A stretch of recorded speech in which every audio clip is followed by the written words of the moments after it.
5월 첫째 주일입니다. 5월달은 정말로 좋은 계절입니다. 계절의 여왕이다라고 이야기할 정도로 5월은 아름답습니다. 꽃도 많이 피고 실록도 우거집니다. 이 좋은 계절 5월처럼 또 여러분의 삶에도 풍성한 하나님의 사랑과 은혜가 임할 줄로 믿습니다.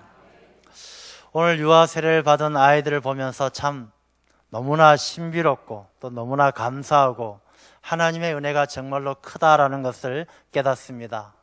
우리 교회에 이런 어린 자녀들이 많이 있다라는 것이 정말로 너무나 기쁘고 감사한 일입니다.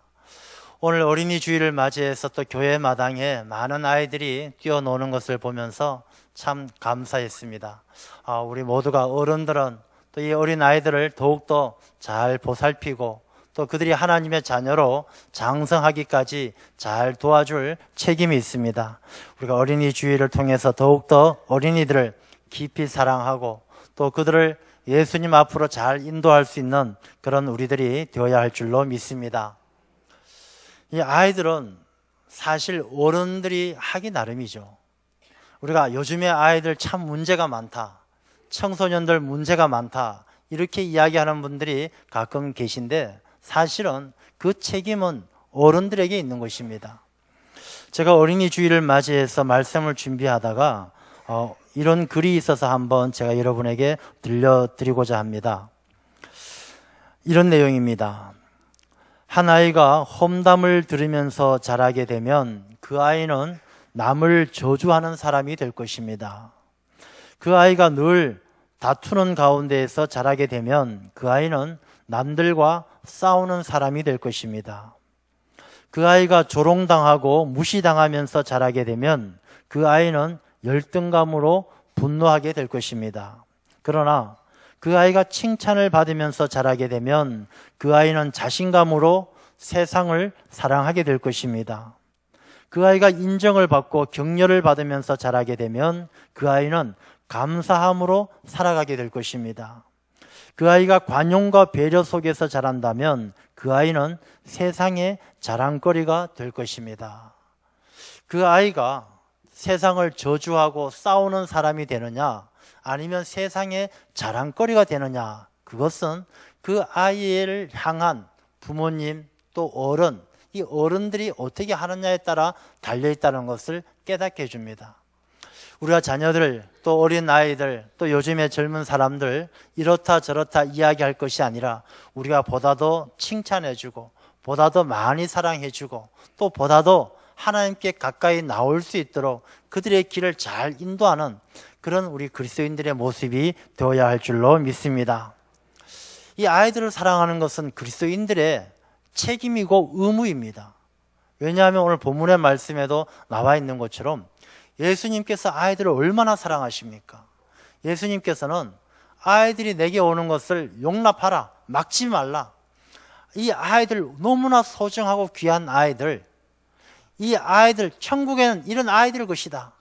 이 아이들과 같이 되지 않으면 결단코 하나님의 나라에 갈 수 없다. 이렇게 선포할 정도로 예수님은 아이들을 깊이 사랑하셨습니다. 예수님께서 이 아이들이 천국은 이런 아이들의 것이고 아이와 같이 되지 않으면 천국에 갈 수 없다라고 하신 말씀은 특별한 의미가 있는 것이 아니에요. 어떤 사람들은 이 말씀을 가지고 도대체 천국과 아이가 무슨 함수 관계에 있느냐라고 연구하고 고민하는 사람들도 있는데 연구하고 고민할 필요가 없습니다. 말씀 그대로예요. 이 어린아이 한 명 한 명을 너무나 귀하게 생각하고 소중하게 생각하라는 것이죠. 함부로 하지 말라는 것입니다. 왜냐하면 천국 가는 것은 우리가 나이가 많이 들어가면 갈수록 신앙의 연륜이 쌓이면 쌓일수록 우리의 신앙이 장성해서 그 장성한 믿음을 가진 사람이 천국 가는 것이 아니다라는 것을 말씀해 주시는 거예요.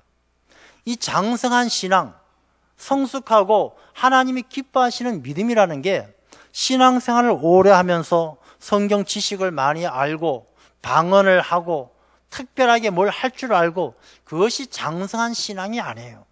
진짜 하나님이 기뻐하시고 천국에 들어갈 수 있는 장성한 신앙이란 게 무엇이냐면 어린 아이들이 가지고 있는 그 순수한 믿음을 말씀하시는 거예요. 아이들은요, 6살, 5살, 6살 조그만 아이들, 3살, 4살 되는 아이들은 아빠 말이라면 뭐든지 믿어요. 야, 내가 저기 별 따다 줄게. 내일 별 따다 줄게. 아이들은 믿어요. 그럼 아이들이 크면 클수록 믿지 않는 거예요. 에이, 아빠가 무슨 재주로 별을 따다 줘. 믿지 않는 것입니다. 여러분, 신앙생활도 곰곰이 생각해 보십시오.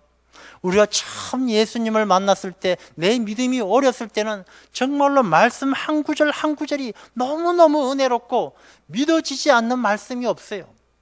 그런데 오히려 20년, 30년, 40년 신앙생활하고 신앙의 연륜이 쌓이면서 교회에서도 직분도 받고 봉사도 하면서 권사님도 되고 장로님도 되고 이러면서 신앙이 점점점 장성해서 어른이 되어가지고 수많은 사람을 포용하는 그런 신앙이 되어져야 되는데, 오히려 우리가 세월이 가고 신앙의 연륜이 길어지면 길어질수록 내 마음속에 있었던 믿음이 점점점 줄어들고 오히려 내가 가지고 있는 자아가 확대되어지는 것을 보게 된다는 것이죠.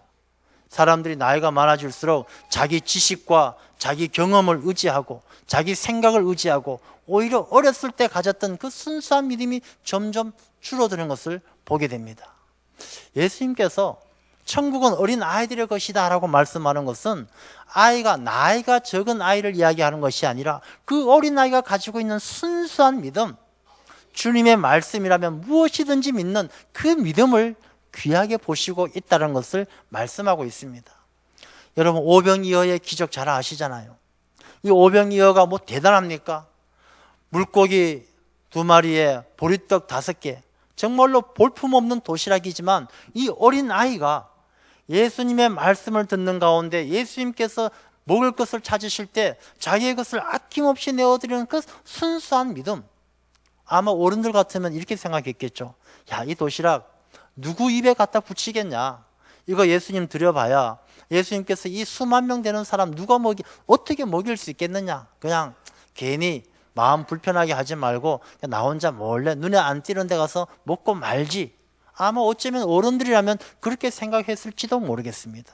그러나 이 아이는요, 아무런 의심 없이 주님이 필요하시다라면 자기가 가진 게 전부지만 오병이어를 아낌없이 드릴 때 수많은 사람들이 먹고도 남는 기적이 일어나지 않았습니까? 예수님께서 말씀하신 이 어린아이는요, 바로 그 믿음을 이야기하고 있는 것입니다. 우리가 천국 가는 것은 어린아이들, 나이가 적어서 그냥 학교도 안 다니고 미취학 아동 이런 아이들만 천국 간다는 것이 아니라 그 어린아이와 같은 순수한 믿음, 자기 자신의 지식과 경험이 아니라 하나님을 믿는 그 믿음이 장대한 사람, 믿음이 전부인 사람이 천국 간다라는 주님의 말씀인 줄로 믿습니다.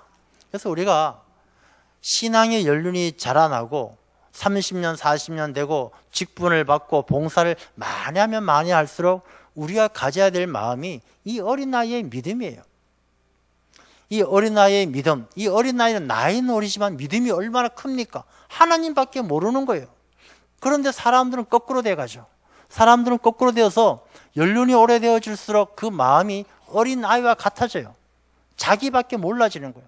어린아이는 하나님밖에 모르는데 우리가 나이가 많아지고 신앙의 연륜이 길어질수록 점점 자기밖에 모르는 거꾸로 가는 삶을 살아가는 것을 예수님은 경고하고 있는 거예요. 그래서 예수님께서는 그렇게 아이들을 귀하게 보시는데 예수님의 제자들은 예수님의 마음을 모르는 것입니다. 예수님의 제자들은 이 아이들이 몰려오니까 오히려 오늘 13절 말씀을 보니까 제자들이 꾸짖었다는 거예요. 야, 시끄럽다. 저리 가라. 왜 이렇게 어수선해? 아이들 저 멀리 가서 놀아라. 아이들을 꾸짖어서 예수님께 가까이 오지 못하게 했던 것이죠. 여러분, 예전에 지금도 가끔 봅니다만은 예전에는 시골 장날에 가면 꼭 찾아오는 손님들이 있어요. 누구냐? 약장사들이 약장수. 이 약장수들이 와가지고 옛날에는 원숭이도 끌고 오고 와서 공연도 하면서 차력도 하면서 약을 팔았습니다. 제가 예전에 시골에 살 때 그 장날에 약장수가 왔어요. 이 약장수가 와서 이제 차력을 합니다. 이 쇠 파이프도 막 휘고 그런 묘기를 보여줍니다. 그리고 그들이 뭐라고 이야기하느냐 하면 그 옆에 자가용을 한 대 세워놓고 이 자가용을 손도 안 대고 뛰어넘는다는 것입니다. 얼마나 멋져요. 이 도사들 같이 막 이렇게 수염도 달고 도사같이 와서 이 자가용을 그냥 단숨에 뛰어넘는다니까 너무 멋있을 것 같아요. 그래서 제가 앞자리에 딱 앉아서 지켜보는 거예요. 언제 자가용을 뛰어넘느냐. 구경꾼들이 잔뜩 몰려들었어요. 그 수염이 덥수룩하게 난 이 약장수가 저를 딱 째려봅니다. 한마디 하죠. 애들은 가라. 애들은 가라 그러는 거예요. 약장수들이 애들은 가라 그러지 않습니까? 이 애들은 돈이 안 되는 거예요. 있어봐야 약을 사주지도 않고 앞자리만 차지하니까 애들은 가라 내보내는 겁니다. 제가 분한 마음을 억누르고 쫓겨나서 멀리서 지켜봤어요. 진짜 저 사람이 저 자가용을 손도 안 대고 뛰어넘느냐 안 넘느냐 종일토록 지켜봤는데 결국은 안 넘더라고요. 이 양반들이 사기를 친 거예요. 이 사기꾼들은요, 애들은 가라, 애들 쫓아내고 자기들 약만 팔면 되는 것이에요. 그래서 이 제자들이 어린아이들을 꾸짖어서 쫓아내는 것, 그 모습을 생각하면서 저는 오늘날의 우리의 모습을 생각해 봅니다. 우리는 어쩌면 이 신앙생활하는 교회 공동체라든지 우리가 신앙생활하는 가운데 과연 아이들을 어떻게 대접하고 있나? 이 제자들처럼 예수님을 따르고 예수님의 제자다라고 이야기하면서 예수님의 마음도 모르면서 아이들을 홀대하고 또 아이들은 가라 꾸짖고 있는 것은 아닌가, 그런 생각이 번쩍 든다는 것이죠. 제가 우리 교회뿐만 아니라 신방을 많이 다니다 보면요, 이 자녀들 가운데 신앙생활 안 하는 가정들이 꽤 많습니다. 항존직들 가운데도 많이 있고요. 그래서 얘기들을 들어보면 자녀들이 교회를 안 나가게 되고 신앙을 버리게 된 이야기를 들어보면 꼭 비슷한 이유들이 있어요. 이 교회 와서 제자들이 예수님 앞에 나오던 아이들을 꾸짖었던 것처럼 꾸지람을 듣고 상처 입은 기억들이 있는 거예요.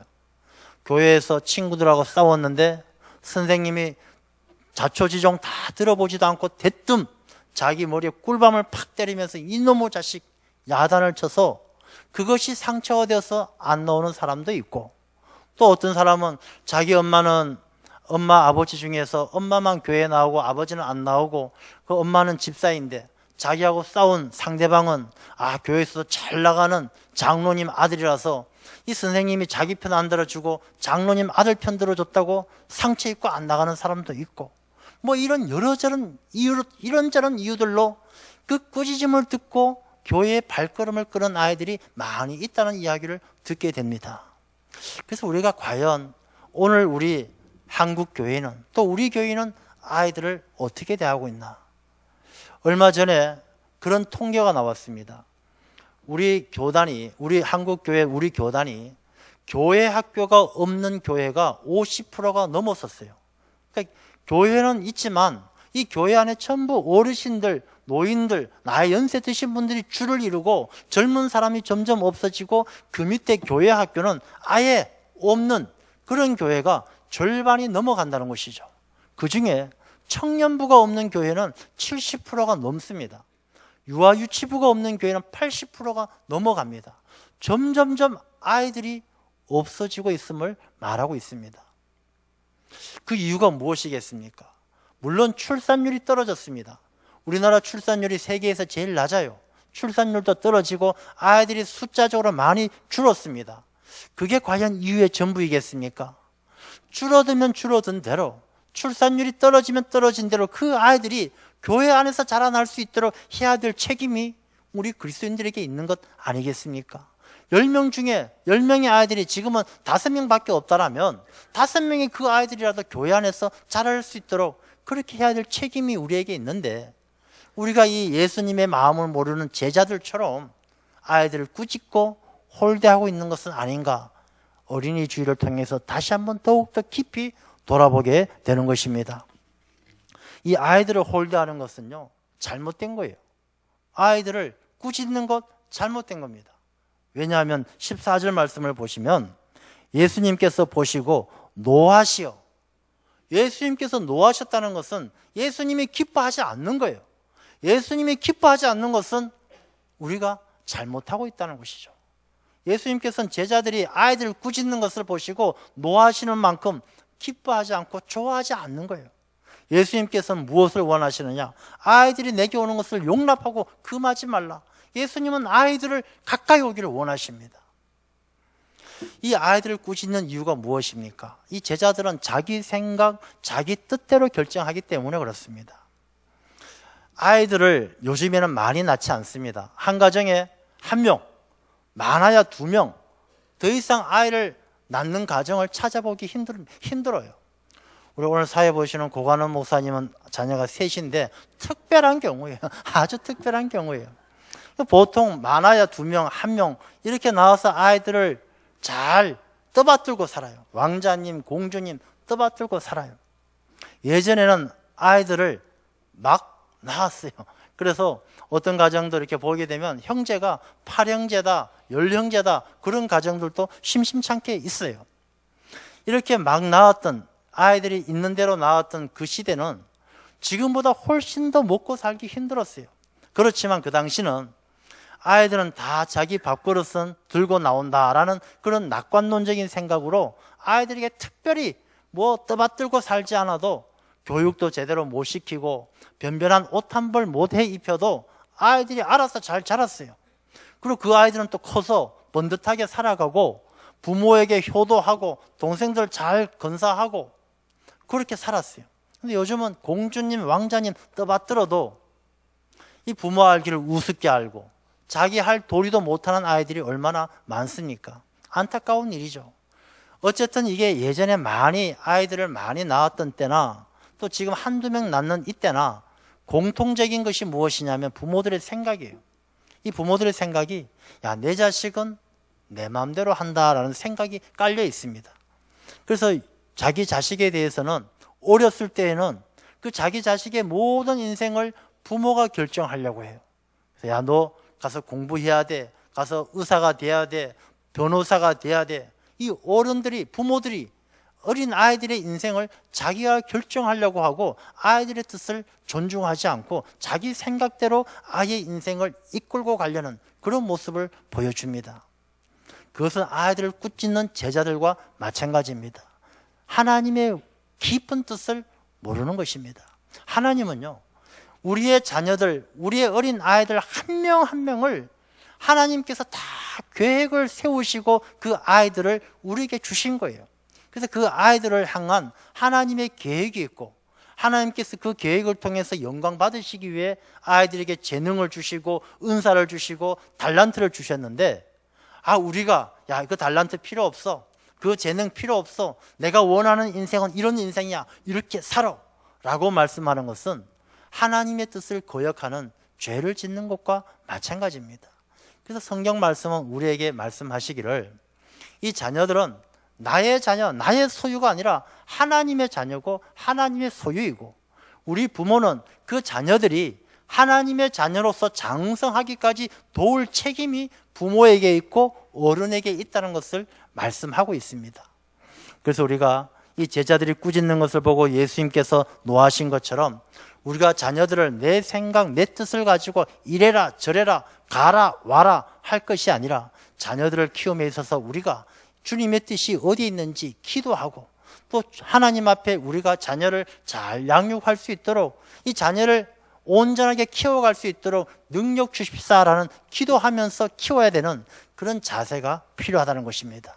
이 부모는요, 기도하지 않으면 부모가 될 수가 없어요. 자녀를 출산한다고 부모가 됩니까? 가끔가다 뉴스를 보면 아이를 낳자마자 핏덩어리를 어디 버렸다 어떻게 했다 그런 안타까운 뉴스가 나오는데 어떻게 그런 상황에서 부모란 소리가 나오겠습니까? 부모는 자녀를 출산한다고 부모가 아니라 기도로 잘 준비되어져서 그 자녀를 통해서 하나님의 영광을 드러낼 수 있도록 잘 양육할 책임을 다하는 것이 바로 부모의 도리입니다. 우리가 이 어린이 주일을 통해서 나는 자녀들에게 어떤 아버지인가 어떤 어머니인가 한번 생각해 보아야 합니다. 아버지 학교라는 프로그램을 보게 되면 가서 거울을 보고 그렇게 질문하는 시간이 있어요. 거울 안에 있는 자기 자신을 보면서 당신은 어떤 아버지입니까? 하고 질문하게 합니다. 여러분들이 거울을 보고 한번 질문해 보십시오. 나는 어떤 어머니입니까? 나는 어떤 아버지입니까? 나는 내 주변에 있는 아이들에게 어떤 할아버지입니까? 어떤 할머니입니까? 어떤 어른입니까? 한번 질문해 보아야 합니다. 왜냐하면 아이들을 잘 양육하고 그 아이들을 통해서 미래를 만들어가는 것이 우리 그리스도인들에겐, 신앙생활하는 믿음의 사람들에겐 굉장히 중요한 일입니다. 그 일을 잘못했을 때 예수님은 노하시지 않으셨습니까? 우리가 아이들을 잘 키우는 방법 다른 데 있지 않습니다. 어린 아이들을 통해서 우리의 아름다운 미래를 만들어가는 방법 다른 데 있지 않습니다. 오늘 본문은 그 답을 이야기해 주고 계시는데 13절 말씀을 보면 사람들이 예수께서 만져주심을 바라고, 예수님이 만져주셔야 돼요. 우리 자녀들, 우리의 아이들, 내가 애쓴다고 해서, 내가 만진다고 해서 그 아이들이 내가 만지는 대로 잘 만들어집니까? 내가 잘 키우고 싶다고 해서 잘 커집니까? 아니거든요. 예수님이 만져주셔야 돼요. 우리가 이 어린이 주일을 통해서 우리들의 자녀와 아이들을 깊이 생각할 때에 부모된 우리가, 어른된 우리가 가장 해야 될 가장 첫 번째 중요한 일이 그 자녀들, 그 아이들을 예수님을 만나게 해주는 일이에요. 예수님을 만나면 문제가 해결되어집니다. 왜 해결되어지느냐? 16절 말씀을 보게 되면 예수님께서 그 어린 아이를 안고 그들 위에 안수하시고 축복하시니라. 아이들이 교회에 나와도, 부모님의 손을 잡고 교회에 나와도 예수님에 대해서 잘 몰라요. 십자가에 대해서 잘 몰라요. 아이들이 믿음으로 예수님 붙들기 힘들어요. 그러나 예수님은 그 아이들을 가만두시지 않으셔요. 보십시오. 아이들이 나오니까 예수님이 가만히 계시는 것이 아니라 그 아이들을 안아주시는 거예요. 예수님께서 안아주시고, 예수님께서 안수하여 주시고, 예수님께서 축복해 주실 때 그 아이들의 삶이 복되어지는 것입니다. 그래서 우리가 교회 학교를 잘 키워서 자녀들이 교회 안에서 뛰어놀고 교회 안에서 자라나는 것, 그래서 중요한 거예요. 그 아이들을 우리가 가르쳐서 달라지지 않습니다. 우리가 좋은 것을 먹인다고 그 아이들의 인생이 바뀌지 않습니다. 예수님께서 안아주시기 때문에 그 사람들의 인생이 바뀌는 거예요. 미국에서 그런 일이 있었다고 합니다. 어떤 소년이 뒷골목에서 뛰어가다가 차랑 딱 부딪혔습니다. 차에 부딪혀서 교통사고를 입어서 다리가 부러졌어요. 골절을 당했는데 치료를 받지 못해서 쩔뚝쩔뚝거리면서 한두 달 고생을 했습니다. 돈이 없어서 병원에 가지 못하는 그때에 어떤 사회봉사하시는 한 여성이 그 아이의 이야기를 듣고 그 아이를 데리고 병원에 갔어요. 치료해 주었습니다. 재활훈련을 받고 나서 깨끗하게 정상으로 회복되어졌어요. 그래서 한 1년 동안 치료를 받고 난 이 아이가 이 여성을 찾아와서 아주머니 참 고맙습니다. 아주머니 덕분에 내 다리가 다 나았습니다. 아, 그래, 앞으로 건강하게 조심해서 살아라 하고 보냈어요. 이 여성은 생각하기를, 야, 내가 참 귀한 일을 했다. 저 아이가 내가 아니면 평생을 불구로 살았을 것인데 저 아이가 나 때문에 건강하게 되었으니까 내가 참 내 인생에 큰 일을 했다. 그렇게 자부심을 느꼈어요. 그리고 세월이 3, 4년이 지났습니다. 이 여성이 어느 날 강연을 하는데 그 아이의 이야기를 합니다. 제가 예전에 다친 아이를 고쳐주었는데 건강해졌습니다. 3, 4년이 지난 그 아이는 지금 어떤 모습을 하고 있을까요? 물어보니까 사람들이 그 이야기에 감동을 받고 이야기하죠. 그 아이는 틀림없이 좋은 대학생이 되었을 것입니다. 좋은 청년이 되어서 훌륭하게 성장했을 것입니다. 이야기합니다. 그러나 그 여성은 그렇게 이야기하죠. 아닙니다. 그 아이는요, 지금 교도소에 있습니다. 그 아이는 사람을 죽이고 살인자가 되어서 교도소에서 징역을 살고 있습니다. 저는 크게 반성하고 깨닫는 게 있습니다. 저 아이들에게 필요한 것은 부러진 다리를 고쳐주는 것이 아니라 다리가 부러졌을지라도 가야 되는 바른 길을 가르쳐 주지 못한 내 잘못을 회개하고 있습니다. 그렇게 이야기를 했습니다. 여러분, 우리의 자녀들, 우리가 생각할 때에는 먹을 것 좋은 거 먹여주고 잠자리 좋은 데 주고 좋은 옷 입히고 좋은 학원 보내면은 다 잘 키우는 것 같지만 그렇지가 않습니다. 부러진 다리를 고치는 것이 중요한 것이 아니라 다리가 부러졌을지라도 좀 덜 먹고 좀 덜 입고 좀 덜 살아도 그 아이가 바른 길로 갈 수 있도록 가르쳐 주는 것이, 그것이 바로 부모의 책임이요 어른의 책임이란 것입니다. 그래서 그 책임을 다하는 일이 바로 본문에 나와 있는 것처럼 예수님 앞으로 나가게 하는 것입니다. 예수님을 만나면 예수님께서 그 자녀의, 그 아이들의 삶을 안아주시고 안수하시고 축복해 주시고, 우리가 아무리 그 아이를 위해서 축복하고 빌어도 하나님께서 함께 하지 아니하시면 아무 힘이 없는 것입니다. 그러나 예수님을 만난 그 아이는 예수님께서 안수하시고 예수님께서 축복해 주시니까 이 세상 가운데서 얼마나 아름답게 능력 있게 살아가겠습니까? 우리의 아이들이 잘 되면 그것이 바로 우리의 미래예요. 우리가 미래를 준비하라는 일, 다른 것이 아니라 우리의 아이들을 믿음 안에서 잘 자라나게 하는 것입니다. 성경 말씀을 보게 되면 예수님도 어린 시절 하나님의 성전에서 자라나지 않습니까? 사무엘도 하나님의 집에서 자라났던 것입니다. 오늘 우리가 어린이날을 맞이해서 밖에서 뛰어노는 저 아이들을 보면 너무나 기쁜 거예요. 그리고 우리 성도님들이 주차가 얼마나 불편해요. 왔다 갔다 불편하지만 저 아이들을 위해서 양보해 주신 것 너무 훌륭하시고 잘하신 일이에요. 저 뛰어노는 아이들 가운데 저 아이들 중에 한 명이라도 오늘의 이 일을 기억하면서 신앙을 잘 지켜서 이 나라의 대통령이 되고 위대한 인물이 나올지 누가 알겠습니까? 하나님의 계획은 우리가 알 수가 없지만 오늘 이렇게 교회 마당에서 뛰어노는 저 아이들을 하나님이 안아주시고 안수하시고 축복하시면 저 아이들을 통해서 우리의 미래는 아름답고 그 길이 형통할 줄로 믿습니다. 그만큼 아이들에 대한 배려와 사랑이 깊어져야 하는 것입니다. 예수님께서 만져주시면 아이들의 인생이 달라지는 거예요. 공자가 이야기한 3계도 가운데 이런 내용이 있습니다. 일생지계는 제어유하고 일년지계는 제어춘하며 일일지계는 제어인이다, 이런 말씀이 있어요. 일생지계 제어유란 말은 일생, 평생의 그 삶은 제어유, 어린 시절에 달려있다는 것입니다. 어린 시절을 허송세월하면 나중에 어른이 되어서 무지하고 무시당하는 삶을 살 수밖에 없으니 일생의 그 계획은, 일생의 삶은 어린 시절에 달려있다는 것을 이야기합니다. 1년지계는 제어춘이라는 것은 1년의 삶은 봄에 달려 있습니다.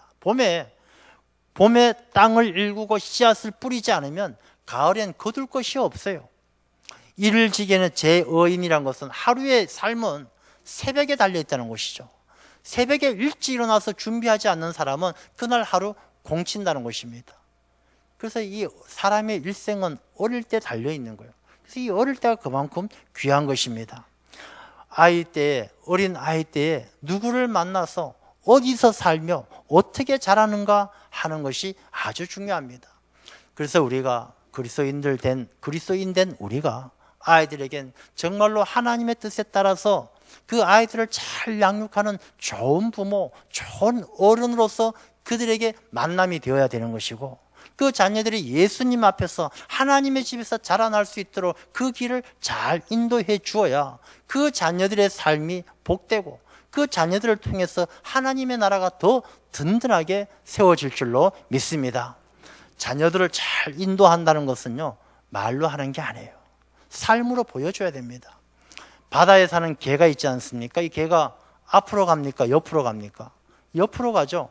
옆으로 가니까 아빠 개가, 이 자녀들 개가 옆으로 기어다니는 게 참 못마땅해요. 좀 앞으로 제대로 짝짝짝 걸어가면 좋겠는데 맨날 옆으로만 기어다니니까 아빠 눈에 그게 너무 거슬려요. 불러놓고 훈련시킵니다. 자, 전부 다 똑바로 서 앞으로 가. 이 개들이 옆으로 자꾸 기어가니까 아빠가 개고 화가 나는 거예요. 이놈들 앞으로 가라니까 왜 자꾸 옆으로 걸어가? 아빠가 시범 보일 테니까 잘 봐. 앞으로 가 하는 건 이렇게 가는 거야 하면서 걷는데 옆으로 걷는 거야. 아빠 개가 아무리 입으로 앞으로 가 하지만 아빠 개가 옆으로 가면 자녀들 개는 옆으로 가게 돼 있는 것입니다. 우리가 아이들을 가르칠 때 아무리 입으로 바른 소리하고 좋은 소리하고 아이들에게 덕담을 하더라도 내 삶의 모습이 옆으로 가면 자녀들은 옆으로 가지 그 나오는 말을 따라서 앞으로 갈 수가 없는 것입니다. 우리가 아이들을 예수님 앞으로 데려와서 예수님이 만져주심을 바란다라면 내가 먼저 예수님 앞에 나아가서 예수님이 만져주시는 삶을 살아가야 된다는 것을 우리에게 말씀하고 있습니다. 내가 먼저 좋은 신앙, 올바른 신앙, 내가 먼저 좋은 나무가 되면은 내가 애쓰지 않아도 자녀들의 삶이 좋은 결실과 같이 맺어지는 것입니다. 우리의 어른들에게, 부모에게 주어진 책임이 바로 그런 거예요. 예전에 볼티모어에서도 그런 일이 한번 있었습니다. 이 볼티모어에 너무 못 사는 마을이 있었는데 사회학자들이 그 마을을 한번 진단을 해보고 나서 결론 내리기를, 이 마을은 구제불능이다, 이 마을은 소망이 없다. 그렇지만 25년이 지나서 그 마을을 다시 사회학자들이 방문했을 때는 이 마을이요 놀랍게 바뀌어져 있는 거예요. 정말 살기 좋은 마을로 바뀌어졌어요. 사회학자들이 깜짝 놀라서 도대체 25년 동안 무슨 일이 있었는가 조사를 해보았습니다. 그 25년 동안 그 마을에서 자라난 아이들이 180명인데 176명이 다 목사님도 나오고 교수님도 나오고 변호사도 나오고 180명 중에 176명이 사회적으로 다 성공을 한 거예요. 도대체 이 일이 어떻게 이런 일이 있을 수 있느냐?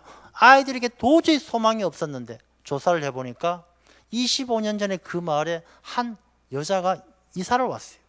이 한 여성이 이사를 왔는데 이 여성이 그 마을의 빈민촌에 와서 한 일이 동네 아이들을 불러 모아서 하나님의 말씀을 가르치고 기도하면서 예수님을 만나게 해준 거예요. 이 아이들이 예수님을 만나니까 그 땅에 도저히 소망이 없고 구제불능이었던 그 살기 힘들었던 그 마을에서도 그 아이들이 예수님께서 안아주시고 안수하시고 축복해 주시니까 세상의 그 빈민촌, 세상의 어려운 삶의 여건 아무런 문제가 안 되더란 것입니다. 예수님이 안아주시고 축복해 주시니까 그 아이들이 다 잘 되어지고 그 마을이 살기 좋은 마을로 바뀌었다는 것입니다. 여러분, 우리의 미래는 우리가 만들어 가야 됩니다. 그 만들어가는 미래가 우리의 자녀들, 우리의 아이들이 예수님을 잘 만날 수 있도록 우리가 길을 열어주고 또 그들을 격려해주고 칭찬해주고, 그것이 바로 우리의 미래를 위한 길이요 하나님의 나라를 세워가는 그리스도인의 삶인 줄로 믿습니다. 우리 어린이 주일을 통해서 밖에 뛰어노는 아이들 또 나가실 때 한번 머리도 쓰다듬어 주고, 너 이름이 뭐니? 너 참 예쁘구나. 너 참 착하구나. 너 예수님 잘 믿고 훌륭한 사람 되겠구나.